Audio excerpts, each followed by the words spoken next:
Hello, ರಮೇಶನ್ ಮನೇಲಿರೋ ಕೋಳಿ ಸುರೇಶನ್ ಮನೆಗೆ ಹೋಗ್ಬಿಟ್ಟು ಮೊಟ್ಟೆ ಇಕ್ಕುತ್ತೆ.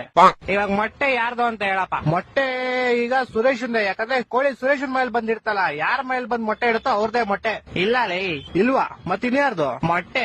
ಕೋಳಿದಲ್ಲಿ. ಈಗ ಒಂದ್ ಆನೆ ಈಜಾಡ ಕೆರೆ ಒಳಗ್ ಹೋಗುತ್ತೆ, ಆಚೆ ಹೆಂಗ್ ಬರುತ್ತೆ? ಹೆಂಗ್ ಬರುತ್ತೆ? ಹೆಂಗ್ ಹೋಗಿರ್ತೋ ಹಂಗೆ ವಾಪಸ್ ಬರುತ್ತೆ. ಇಲ್ಲ ಲೇ, ಮತ್ತೆ ಯಾವ ಆಗ್ಬಿಟ್ಟು ಆಚೆ ಬರುತ್ತಲೇ?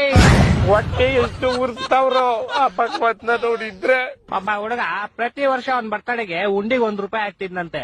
60 ವರ್ಷ ಆದ್ಮೇಲೆ ನೋಡಿದ್ರೆ ಅದ್ರಲ್ಲಿ ಬರೀ ₹12 ಐತಂತೆ. ಹೆಂಗೆ ಅಂದ್ರೆ ಅವ್ನು ಯಾರ ಚಪ್ಪಲಿ ಇರ್ತಾನೆ ಎತ್ಕೊಂಡಿರ್ತಾನೆ. ಇಲ್ಲ ಲೇ, ಮತ್ತೆ ಅವ್ನ್ ಬರ್ತಡೆ ಫೆಬ್ರವರಿ 29 ಇತ್ಲೇ.